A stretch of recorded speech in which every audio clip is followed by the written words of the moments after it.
rapidity, extremely quickly. So we could apply this, let's say, not to a perception of a color, but to the sensation of a painful feeling that might arise, say, in one's legs or back as one is sitting in meditation. So if one just attends to that feeling, that sensation in a gross way, in a coarse way, it seems like it's one block of painful sensation, which might be lasting, say, 3 minutes. But if one attends closely to that sensation with continual mindfulness, one will see that the sensation actually consists of what I call momentary flashes of sensation. And each of those flashes of sensation just arises and passes away. And so as the attention becomes more subtle, more refined, then one becomes able to perceive the arising and passing away of sensations at finer and finer levels until one comes down to what we might call the micro level of perception of impermanence, where the phenomena seem to be arising and passing away even hundreds of times within a second. And so one can notice this more easily with regard to a sensation like the pain, but the same applies to the perception of, say, the visual perception of a colored form, the audio perception of a sound. I remember years ago when I was doing intensive meditation in Sri Lanka, then the awareness had reached that subtle level, and then there was a bird chirping outside the kuti where I was staying. And the way I heard the chirp of the bird, usually we hear chirp, chirp, chirp, but in my perception it had turned into a, like breaking down to a chip, chip, chip, chip, chip, chip, chip, chip, chip, chip, chip, chip, and then another chip, chip, chip, chip, chip, chip, chip, chip, chip, chip, chip, chip. So, because the attention becomes very, very refined, so the perception gets dissected in a sense, broken down into subtler and finer units of perception.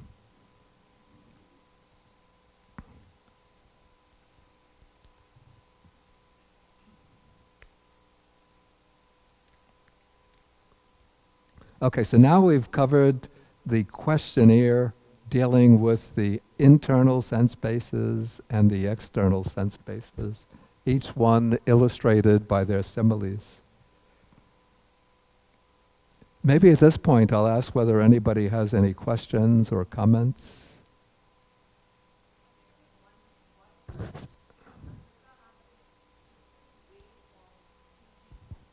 Testing. You mean using these similes? Well, actually, question and answer format is not so unusual. The Buddha himself often uses it. Why he chose that, I don't know.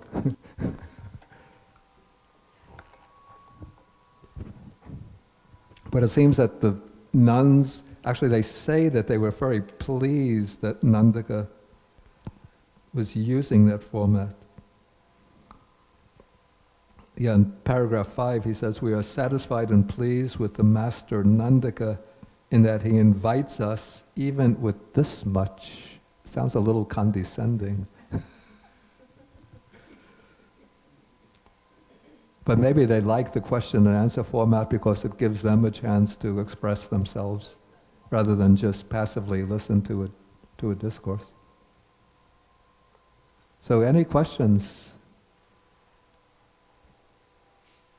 Barbara, yeah. Yeah, please take the microphone. I'm still sort of stuck on Nandaka's wanting to avoid teaching the bhikkhunis, especially if he's known as a good teacher of bhikkhunis. And I'm wondering if, although it doesn't get into the commentaries, the two things that make sense to me are that even as an arhat, could he possibly have a fear of public speaking? I mean, this is 500 bhikkhunis. Yeah. Actually, that's what occurred to me. If we put aside the commentarial story, Yes. it could have been, as an arhat, he wouldn't have a fear of public speaking, but maybe there's some residual degree of discomfort with it. So that Maybe, makes yeah. And 500, we always have to take the number 500 in the text with some reservation. It seems to be used as a blanket term for a large number. You know, like sometimes we read that this disciple turns up with 500 of his students at the same place, another great disciple turns up with 500. So can't imagine how, so many people gather at the same place at the same time. But it seems to be just a way of indicating a large number. Did I see somebody else? Ravi, you? He's here, over here.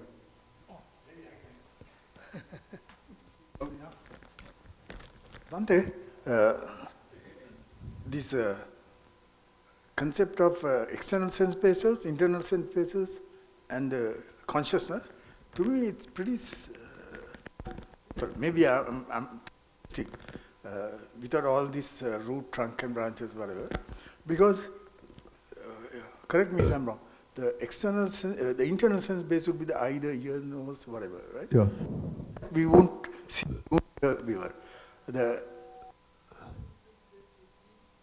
happening around, if those rays of light, sound, whatever does not come, right? The external sense base. Then the other one, of course, would be all this would not take place unless there's consciousness.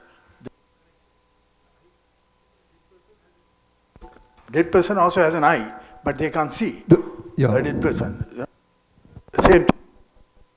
So your conscious knows body, mind.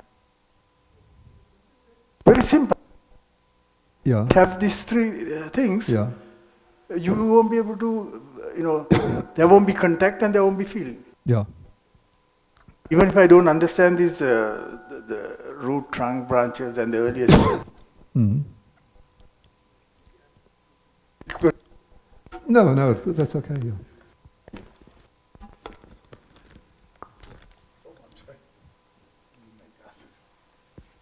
Okay, Stephen. Okay, I have a question about the contact.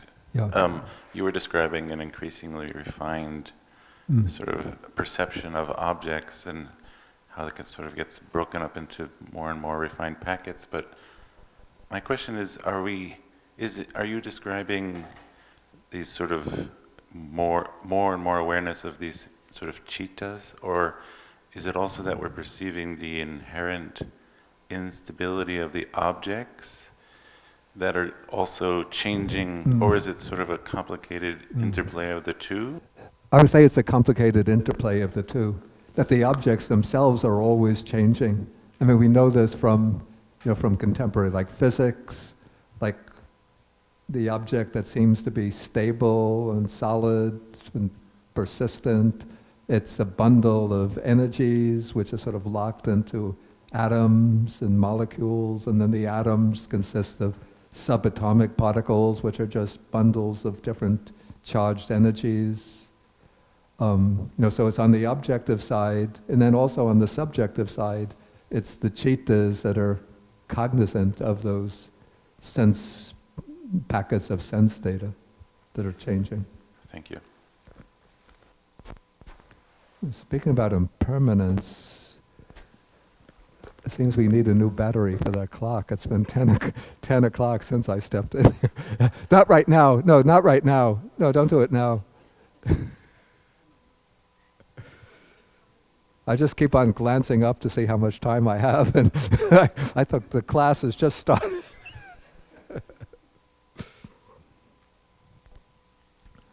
Okay, I want to move in now to finish up the discourse. Yeah, I know. I have my Enzo clock in front of me.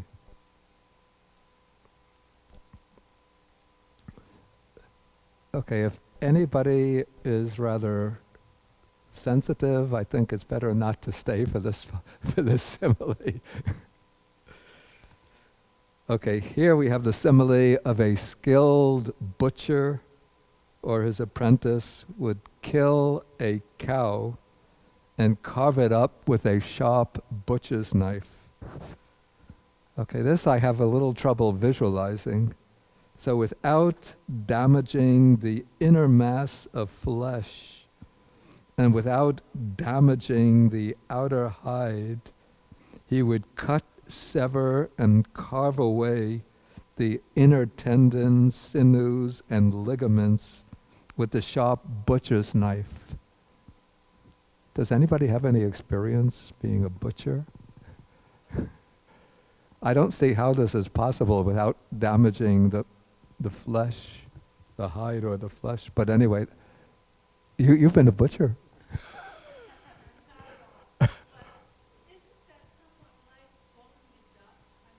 I don't know how boning a duck.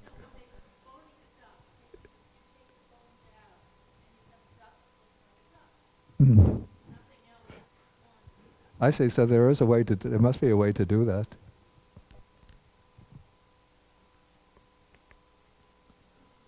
Okay, so he would somehow cut, sever, and carve away the tendons, sinews, and ligaments with the sharp butcher's knife. Then having carved all of that away, he would remove the outer hide and cover the cow again with the same hide. And would one be speaking rightly if one were to say, this cow is joined to the hide just as it was before? And so the answer, of course, is no. Because even though he were to cover the cow again with that same hide and say the cow is joined to the hide just as it was before, that cow would still be disjoined from that hide. Okay, so now Nandaka fills in the simile. He says, I have given this simile in order to convey a meaning, and this is the meaning. The inner mass of flesh is a term for the 6 internal sense bases. The outer hide is a term for the 6 external sense bases. And the tendons, inner tendons, sinews, and ligaments is a term for delight and lust. This is Nandi Raga. And the sharp butcher's knife is a term for noble wisdom. The noble wisdom that cuts, severs, and carves away the inner defilements, fetters, and bonds.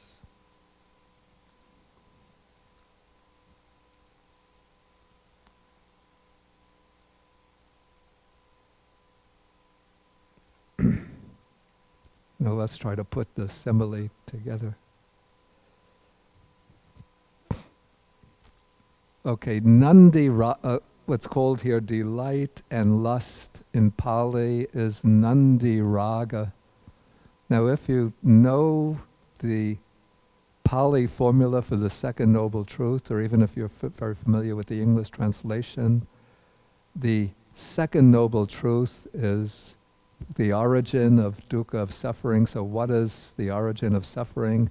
It's tanha nandi raga sahagata. So it's craving which is associated with or conjoined with nandi raga, delight and lust. And so delight and lust here is representing craving, the second noble truth. And so craving is spoken of as though it were like the tendon which joins together the internal and external sense bases. And it seems to me that the simile doesn't really work perfectly. Because if you kill a cow and you sever the hide from the cow and then join the hide together after cutting away all of the ligaments, you just have a dead cow with the hide and the flesh. But when you cut off the craving or desire and lust, delight and lust, you don't just have inanimate internal sense bases and external sense bases.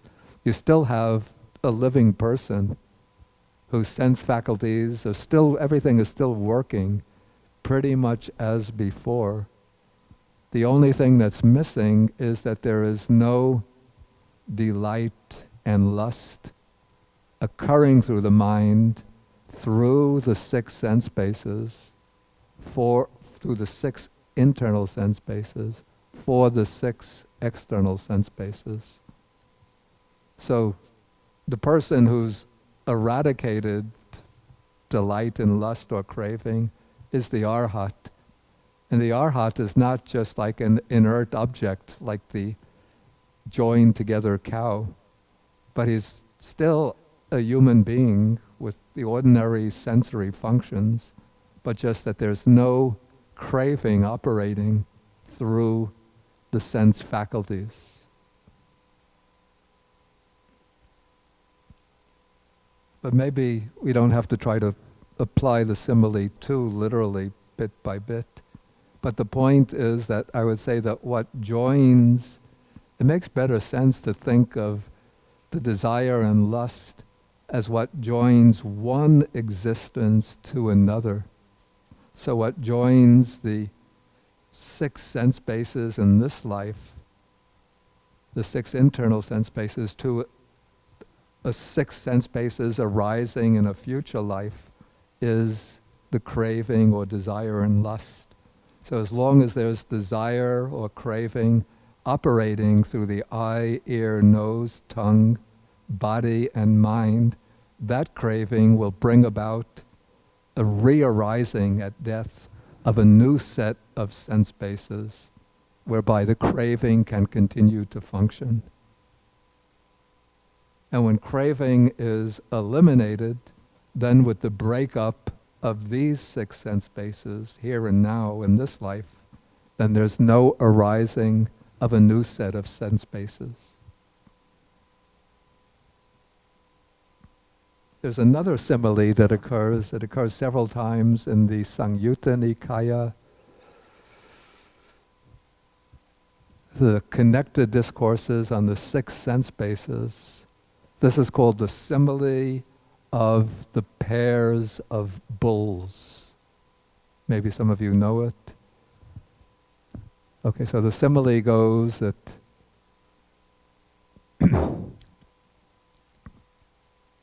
okay, there is a black bull and a white bull which are joined by a yoke. Then the question comes up, is the black bull the fetter for the white bull, or is the white bull the fetter for the black bull? And what is the answer? Right. Neither is the fetter for the other, but what is the fetter? It's the yoke. It's the yoke that joins the white bull and the black bull together. And so the fetter here, according to the sutta, is, again, it's desire and lust. In that case, it's chandaraga. And so the white bulls, or the white bull represents the six internal sense bases. The black bull represents the six external sense bases, or vice versa, I don't remember.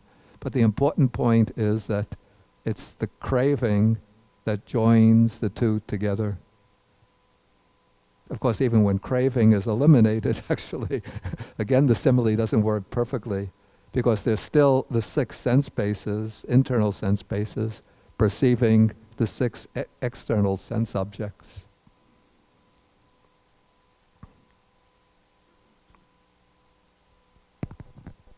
Okay, but the important point here is that what eliminates that craving, which is the fetter, which is here the inner defilements, fetters and bonds. What cuts away these defilements, fetters and bonds is the noble wisdom, the Arya Panya.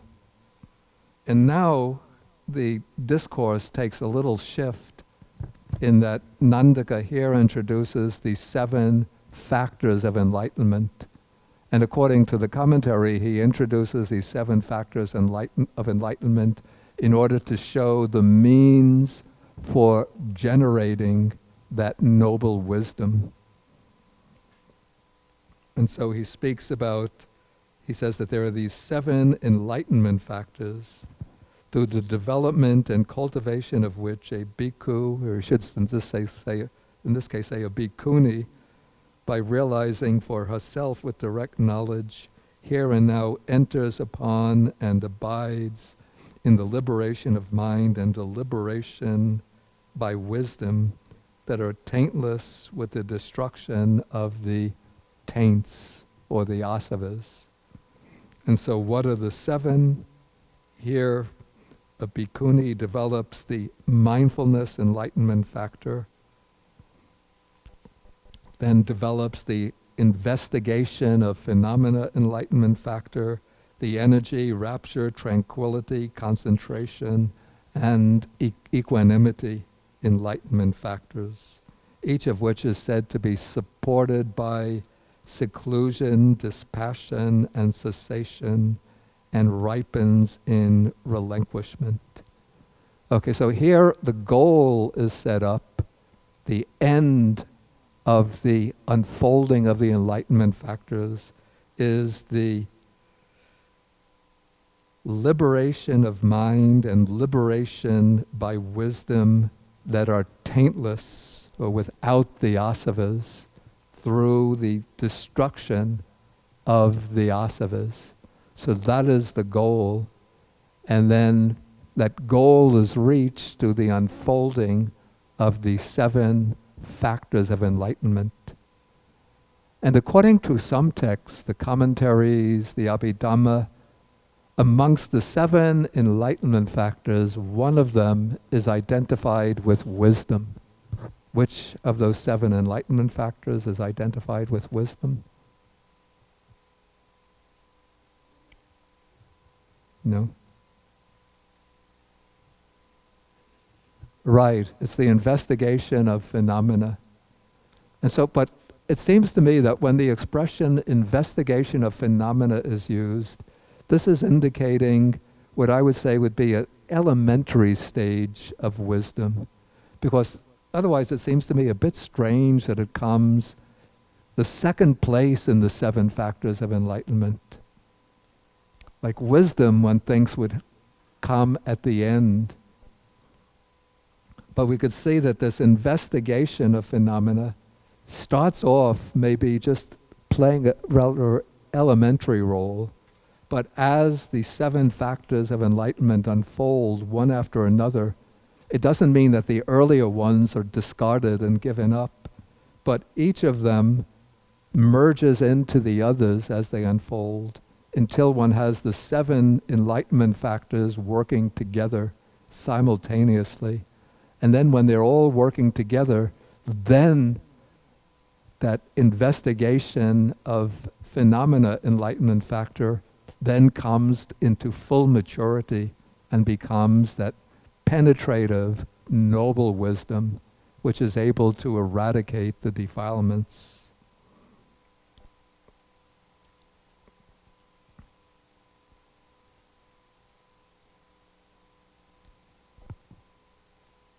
Okay, I don't want to go into a detailed discussion now of the enlightenment factors, because I want to come to the end of the sutta, because there's an interesting end to it.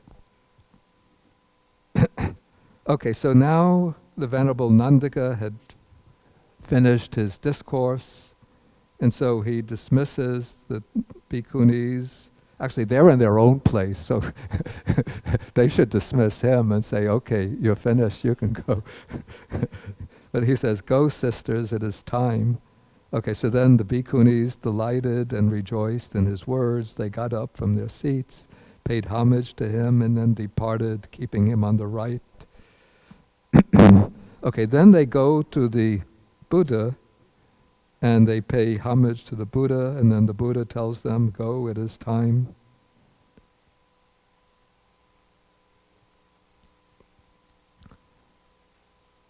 Okay, then after the bhikkhunis had left, I'm in paragraph 15 now, the Buddha addressed the bhikkhus and he says, just as on the Uposatha day of the 14th, people are not doubtful or perplexed as to whether the moon is incomplete or full, since then the moon is clearly incomplete, so too those bhikkhunis were satisfied with Nandaka's teaching of the Dhamma, but their intention has not yet been fulfilled.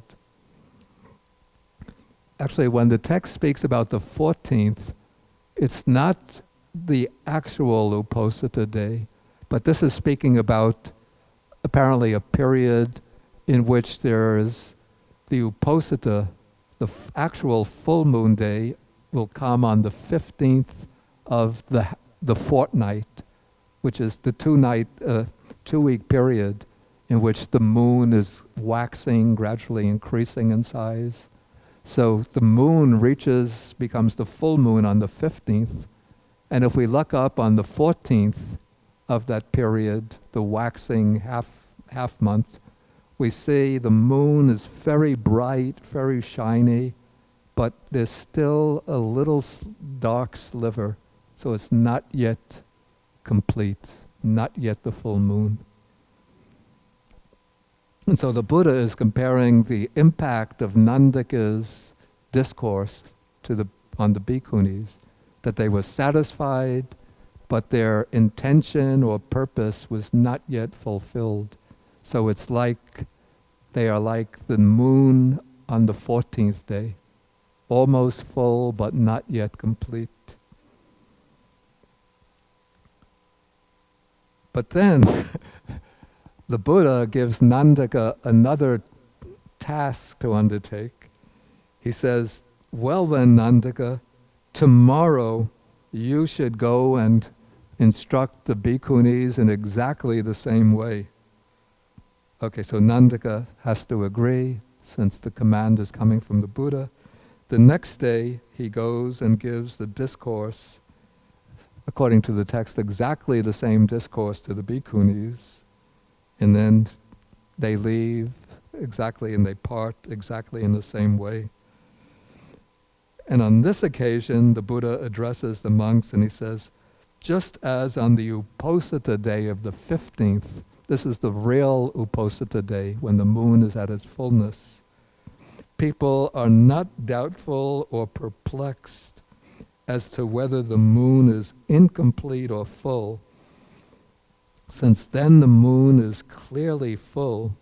So those bhikkhunis were satisfied with Nandaka's teaching, and their intention has been fulfilled. Then the Buddha says, even the least advanced of those 500 bhikkhunis is now a stream enterer, no longer subject to perdition. This I would now render to the downfall. That means rebirth in the lower realms. So they're no longer subject to rebirth in the lower realms. They're now fixed in their destiny and headed for enlightenment. Okay, this is the way the ending of the discourse has come down in the Pali version, but I checked with this study by my friend Bhikkhu Analayo, who's done comparison of the Pali versions of the suttas with their counterparts in other traditions. And he said that according to, there's a version in the Sangyuktagama, that's the Chinese counterpart of the Sangyutta Nikaya. Sangyuktagama, I believe, belongs to, it might be in the Mula Savastivada school. And similarly, in the Mula Savastivada Vinaya. The Mula Savastivada, there are different schools of early Buddhism. The Pali school is one school. There's the Savastivada, Mahasangika, Mula Savastivada, Dharma-guptaka, a number of other schools. So according to the Sangyuktagama version, after the first teaching, the nuns reached the stage of non-returnership. That is, they became anagamis. And then after the second discourse, they all reached arhatship. And to my mind, that corresponds more closely with the simile of the moon. Because if the moon is almost full, then it seems, let's say if the full moon is arhatship, that's the fulfillment of their intention or goal or purpose, then being almost full means being close to arhatship but not quite there. And so this version says, after the first teaching, they all became non-returners. After the second teaching, all became arhats. And then, this is an interesting point where there's a contradiction in the Pali tradition itself. The Anguttara Nikaya commentary, in the place where Nandaka was appointed the monk who is foremost in instructing bhikkhunis, then there's a commentary to that. And the commentary says that after Nandaka gave his first teaching, all of the nuns became stream enterers. And after he gave the second teaching, they all became arhats. So, I'm not in a position to say which is true, which is not, but just it's useful to see that there are different presentations or different perspectives on the outcome of the two teachings. Okay, if there are any questions, we could have a few minutes of questions, and then we'll come back after the meal for more questions and discussion.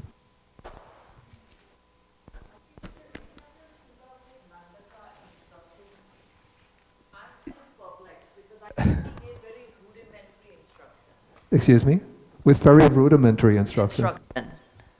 So I'm just wondering, was there some misperception about the ability of women to understand the depth to which you could go into, we are trying our best to, make parallels here, given the similes. So is there somewhere else that Nandaka has given instruction that we can read? I think this was a point that I brought out at the beginning, that so far as I'm aware, this is the only place where he's shown giving a discourse to bhikkhunis, and yet in that list of the foremost disciples, the Buddha appointed him foremost in instructing bhikkhunis. Right. So it seems that what we get sort of collected into the text are just like specimens or examples. So there must have been many other occasions when he taught bhikkhunis. And here, Mahapajapati and the 500 bhikkhunis, according to the tradition, these would have been the women, the 500 other women that came from the Sakyan and Kolian clans. Those were the Buddha's family members who joined Gautami when she came down to request bhikkhuni ordination. So these would be the first 500 bhikkhunis. So I would assume that if Nandaka was skilled in instructing bhikkhunis, then when new groups of bhikkhunis came and received ordination, Nandaka would get the injunction, go give them a teaching. Yes? But I would say that that he could get that reputation simply on the basis of these two talks. If he took these 500s to arhatship on two talks, that's a very good teacher. Yeah, but I would say that like each of the other qualities that are extolled in those who are appointed, well, most of them are based on like repeated displays of that skills. But there are a few others in which we see the person, whether I'm thinking of a particular layman who's distinguished as the foremost in offering delightful meals. And there's just like one sutta in which he offers delightful meals to the Buddha and the Sangha. And so he's picked up and given that position as foremost in offering delightful meals on the basis of one sutta.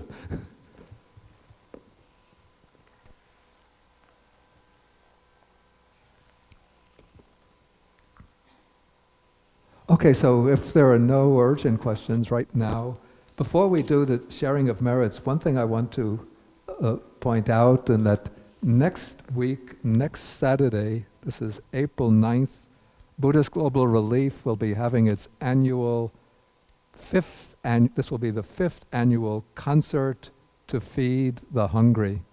This is an event which is held every year. It's one of the main fundraising events for Buddhist Global Relief. And this will be a concert. I don't know who the leading figures in the jazz world are now, but one musician is named Fred Hirsch, who's a Grammy Award-winning jazz pianist. Do you know the name Fred Hirsch, Stephen? Yeah.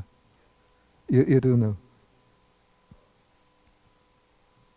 A Grammy-nominated pianist, Fred Hirsch, and then a Colombian folklore band, a Brazilian percussionist, and then singer-songwriter Becca Stevens. But it doesn't matter whether they're famous or not. The important thing is to come if you're able to, and the tickets are not so expensive this year. They're $25, $15 student or maybe retired person charge.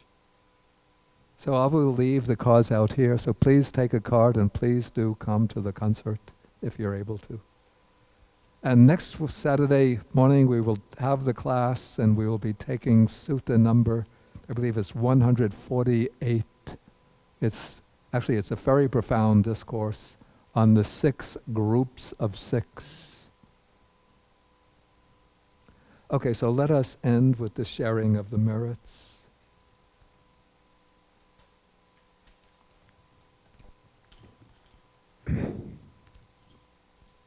Okay, so we share the merits with the devas, the bhutas or the fair spirits, the nagas, and with other beings.